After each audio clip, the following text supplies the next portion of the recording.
ये मोहब्बत के लिए घर से बाहर आए हैं भाई, ये मोहब्बत के लिए। और मैंने सुना कि रोज अपने बीवी के पैर छूते हैं, जिसने खाओ कैसे छूते हैं ऐसे। और देवर भी छूता है ऐसे। बीवी हो ऐसी तो अपने आप ताकत आती है ना भाई। छोटा सा फाइट कर लेते हैं यार। मेरा सिर्फ एक ही इंटेंट था कि पहले तो सबसे इज़्ज़त प्यार से किया जाए, क्योंकि हर कोई बहुत ज़्यादा कलेश और लड़ाइयाँ करता है। तो जो मैंने शुरुआत में बोला भी, बट क्योंकि वो एक ऑप्शन है जो आपके पास कुछ जब नहीं बचता है तो वही आप एक्सरसाइज करते हैं। बट हर किसी से मैं यही कहता था। बट वहाँ की एनर्जी ऐसी रहती है जब आप क्लोज रहते हैं और सब दूसरा सिर्फ चीख के लड़ाई करके बात करता है और अपनी हद को पार करता है, तो फिर कई बार ऐसा होना पड़ता है। बट उन सब चीज़ों में, चाहे वो गुस्सा हो, प्यार हो, इज़्ज़त हो, परेशानी हो, किसी से मनमुटाव है, वो सब सच्चाई से करने की कोशिश की है मैंने, और वही किया। और अपना सीना ठोक कर छाती चौड़ी करके स्माइल करते हुए गया था, और वैसे ही बाहर आया हूँ। यही एक नियत में था, और इसीलिए बाहर आया हूँ। तो आप सबका प्यार इतना मिल रहा है, आप सब इतने ऐसे हाथ खोल के मुझे गले लगा रहे हैं और खुशियाँ दे रहे हैं, उन सबको मैं हाथ जोड़ के एम्ब्रेस करता हूँ, और ऐसे हाथ खोल के एम्ब्रेस करता हूँ और हाथ जोड़ के आप सबका धन्यवाद करता हूँ। And I am very happy. Stand छोड़ा था बट मज़ेदार था। विकास, साथ ही घर के अंदर मास्टरमाइंड कौन है, आपको क्या लगता है? आप में से कोई भी इसका जवाब जानता है? साजिद खान। फिर आपको खुद को जवाब मालूम आ रहा है, फिर भी मुझसे पूछ रहे हैं। हाँ जी। आपको ये नहीं लगा कि जितना भी समय आपने बिताया उस घर में जी, काफ़ी कम समय था और लोगों ने कॉपरेट नहीं किया? अगर कुछ थोड़ा सा कॉपरेट करते तो यू वुड हैव गॉन थोड़े से टॉप 6 पे, तो आपको जी नजर आ जी ही रहती। जी। आपको ऐसा नहीं लगा? यार, वो गेम का फॉर्मेट ही ऐसा है कि वो बिल्कुल अनप्रेडिक्टेबल है। आपको मालूम ही नहीं कि आगे क्या होने वाला है, क्या चीज़ें नहीं हैं। और अब उस सिनेरियो में क्या है कि आपके दिमाग, जहन में और हाथ में जो है वो ये है, जो मुझे लगा कि सच्चाई से समझ से खेलना, और कॉल जो सही लगे उसको सही कहो, जो गलत लगे उसको गलत कहो, और ठोक कर इज्जत से प्यार से कहो, और वही मैंने किया। बिग बॉस में आपने शिव ठाकरे को एक नाम दिया है। क्या दिया है? नाम हमने प्रोमो में देखा। एक बताइए क्या नाम दिया, बताइए तो। आपने ही दिया है सर। अरे पर बताइए तो क्या नाम दिया है तो मैंने? दिया था। अगर आप शिव ठाकरे की गेम के बारे में अगर कुछ बताना चाहें।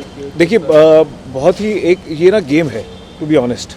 हम शायद बाहर इसको पर्सनली ले लेते हैं, बट हम घर में रहकर भी एक दूसरे को बहुत सारी ऐसी बातें बोली जाती हैं कि अगर वो लिमिट क्रॉस नहीं हो तो कोई इसको दिल पे नहीं लेता है।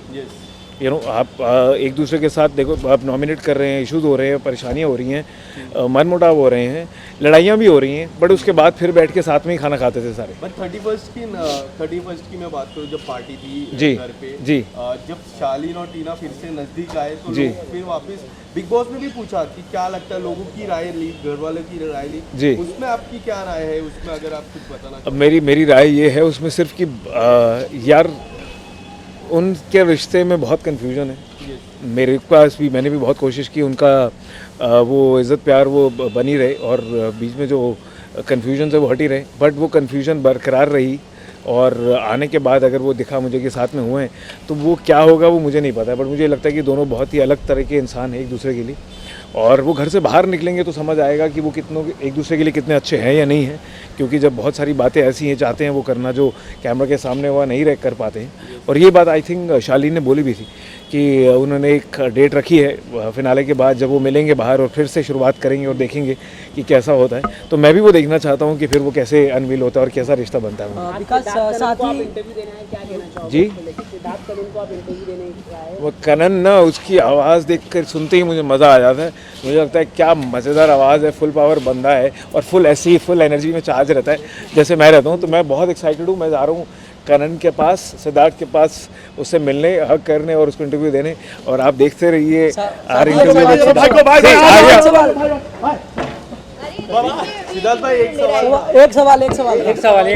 जब किचन फाइट में अर्चना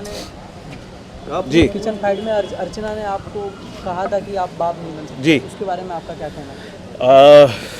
यार, बहुत ही शर्मनाक है किसी के लिए कहना, और आप बाहर किसी को ऐसे कह देते हैं तो वो फिर तब भी उस बात को नहीं ले पाता है, और अगर ले भी हो तो उसके पास ऑप्शन होती है कि वो छोड़कर चला जाए इस बात को और आगे बढ़ जाए।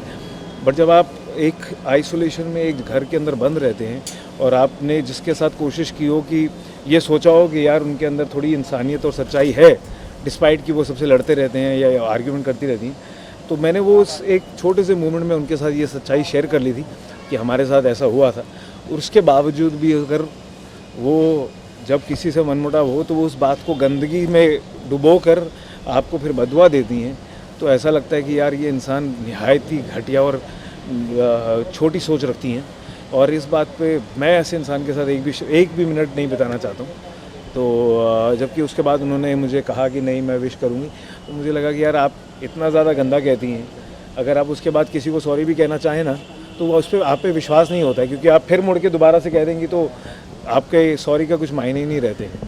तो ये है। Thank you.